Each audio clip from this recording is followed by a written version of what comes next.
Hey there, friends.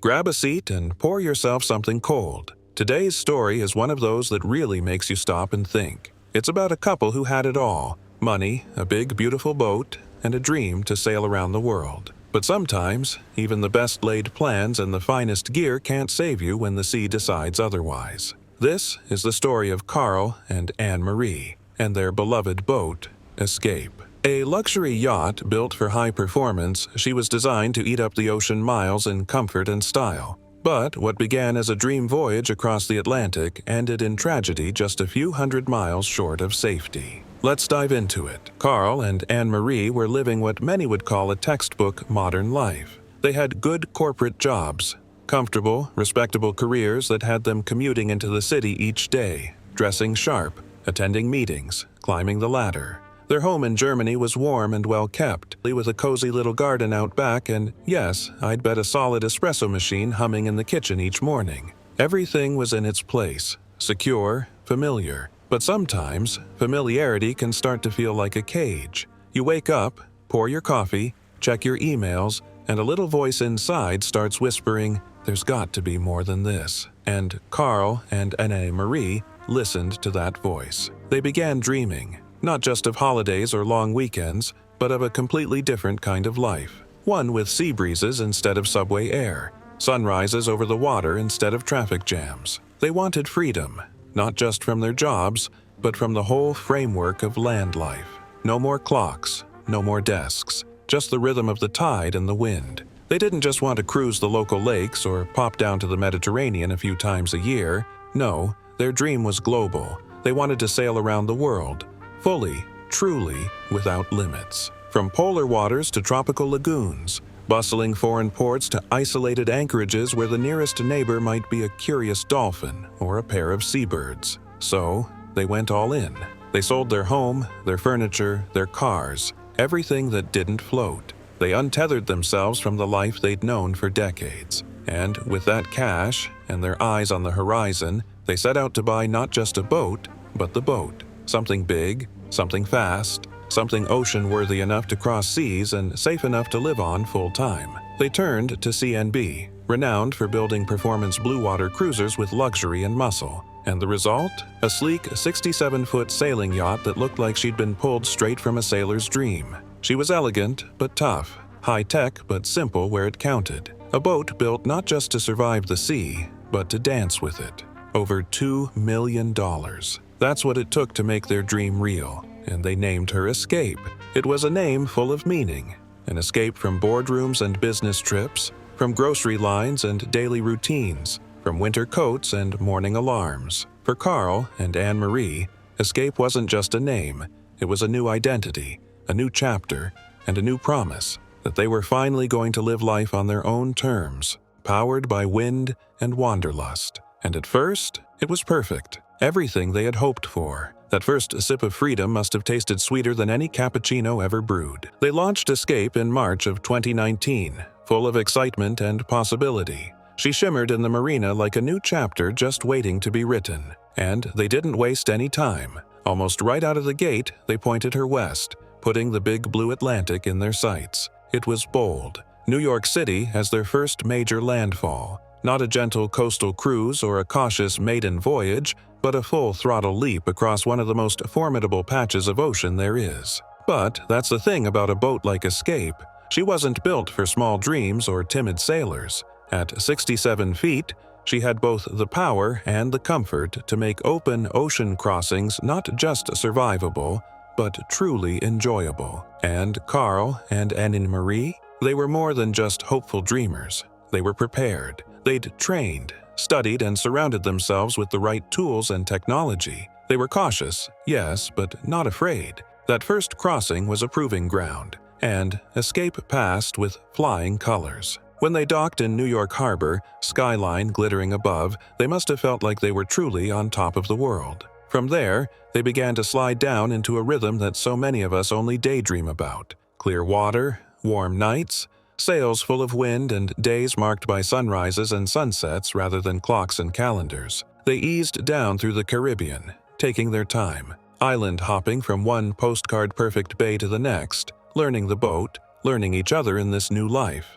They tasted rum in little beach bars where the stools were just chunks of driftwood and the dogs knew everyone by name. They snorkeled over coral reefs, shared quiet dinners in the cockpit under a sky full of stars, and slowly grew into this life afloat. With every mile, their confidence deepened. They weren't reckless, though.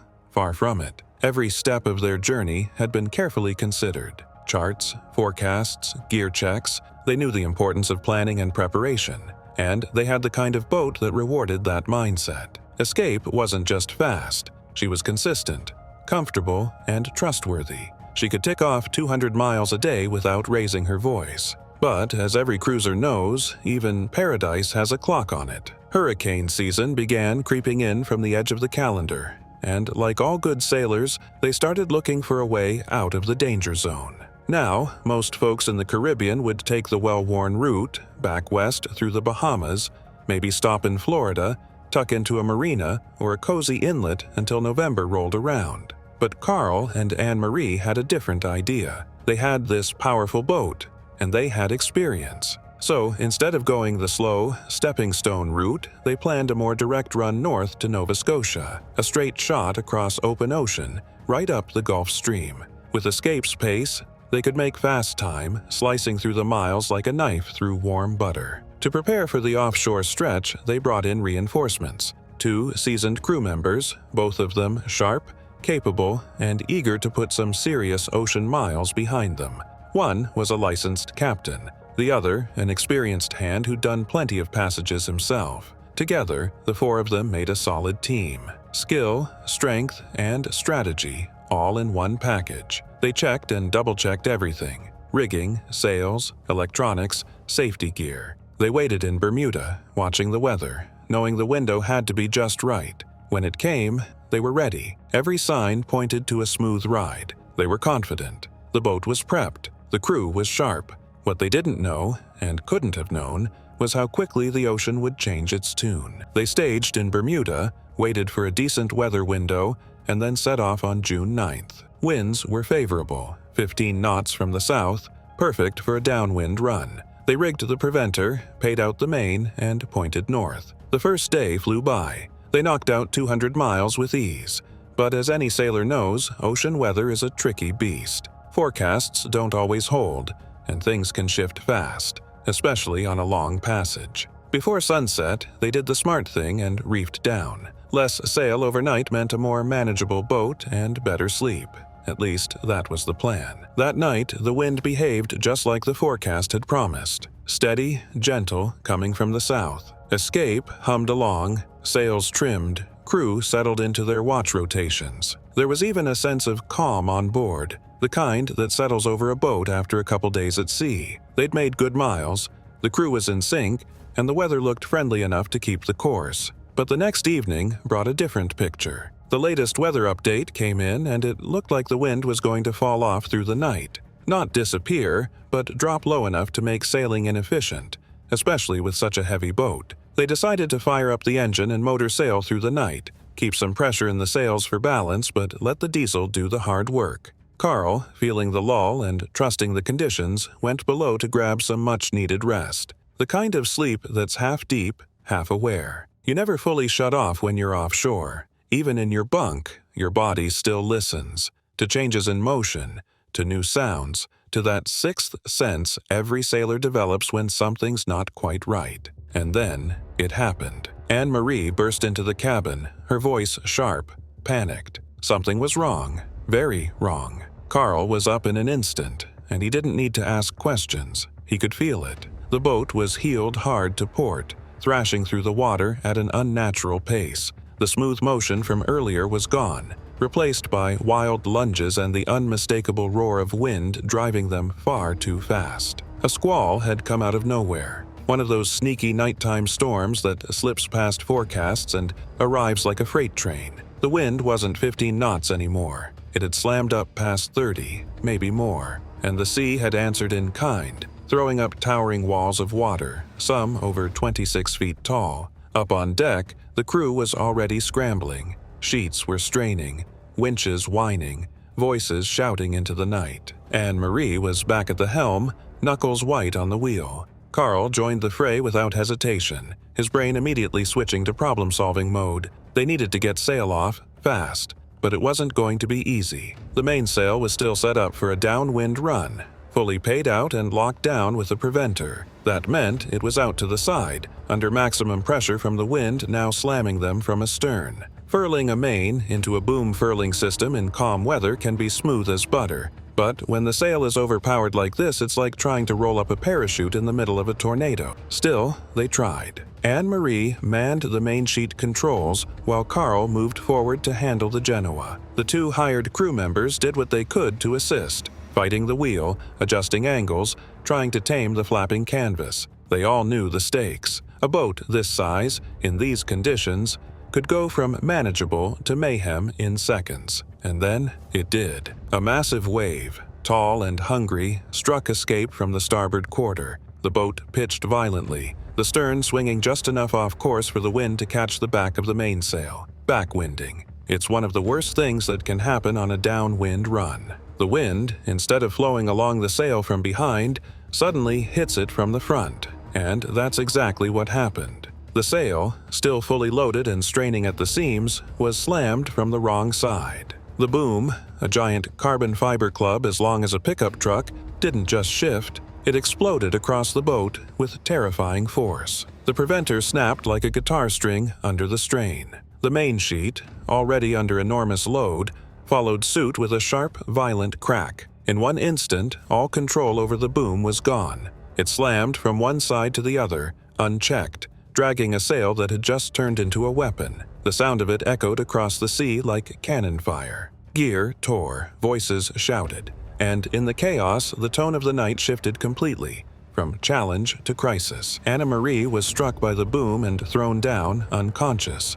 Moments later, Carl was hit as well, his leg shattered, the bone piercing through the skin. Blood on the cockpit floor, storm raging, sails flailing in the wind. The crew jumped into action, applying a tourniquet to Carl's leg and dragging both owners below deck to safety. With the VHF out of range, they grabbed the satellite phone and called for help. The call routed through Germany and eventually reached the US and Canadian Coast Guards. But there was a big problem. Escape was nearly 400 miles offshore. No chopper could make that round trip on a single tank. The Coast Guard launched a massive, coordinated rescue. A cutter headed out from the coast. A C-130 Hercules plane flew overhead to establish contact. A helicopter was sent from Nova Scotia, planning to rendezvous with the cutter mid-sea to refuel. While help made its way, the crew on escape kept fighting. They tried again and again to get the mainsail down, finally managing to lash the boom and regain control. But just as they started to breathe a little easier,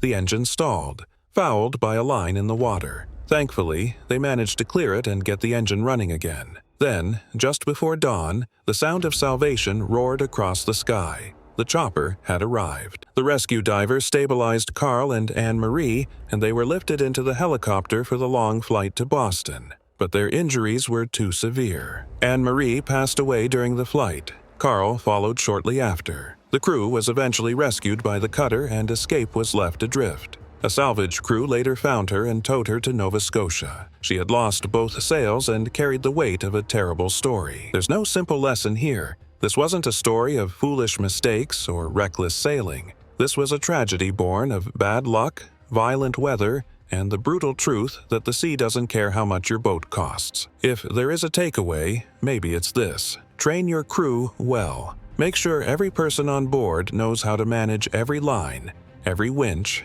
every emergency, and never underestimate the power of the ocean.